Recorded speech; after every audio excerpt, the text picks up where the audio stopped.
In Ocarina of Time, after Link becomes an adult and gathers some items, you are encouraged to go to the Forest Temple, then the Fire Temple, and then the Water Temple in that order. However, these dungeons are actually interchangeable, and you can do any of them first. Here is how to do the Water Temple as the first adult dungeon, without the bow or hammer.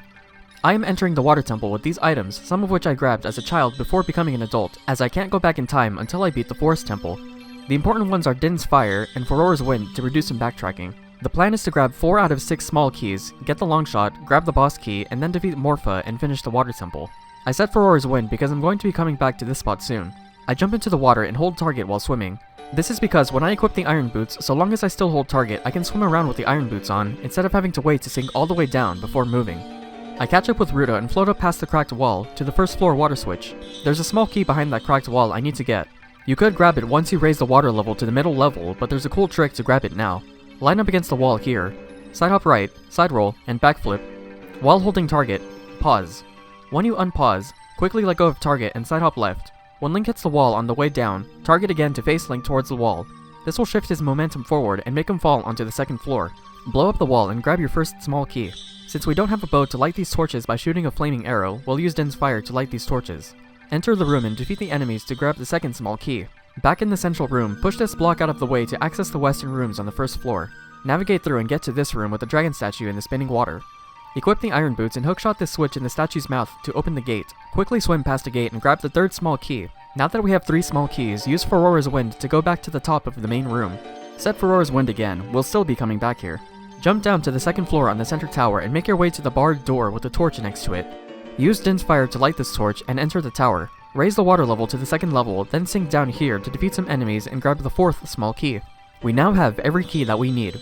You're expected to spend 2 keys in the central room, one on the first floor to enter the center tower, and another on the second floor west door to get up to the 3rd floor water switch. We don't want to do this, otherwise we can't progress any further without the bow, so instead, we do this. If you stand under these hookshot targets on the tower just right, you can reach them with the hookshot and jump slash onto the ledge to travel up without raising the water level. Do this to reach the top floor.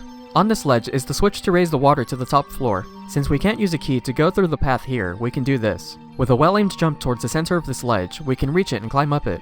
With the water level raised up back to the top, we can now access the 3rd floor western rooms. Use the first key to get to the falling platforms room, the second key to get into the raising statues room, and enter Darklink's room.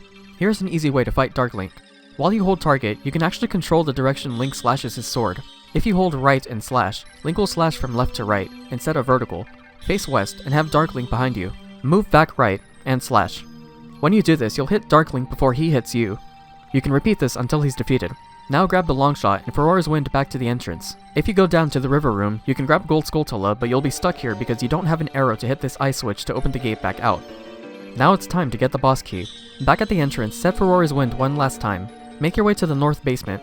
Remember that you can do the iron boot swimming trick to move around while you sink. Long shot up to the target behind you, and across the spikes to use your 3rd key. We need to get over here to our left where the boulders are coming from. You could go forward and complete the 2 rooms on the intended path, but here's a trick to save some time. Once you enter this room, side hop left twice, side roll, and target. Side hop right twice, side hop left once, side roll, and target. Side hop right twice.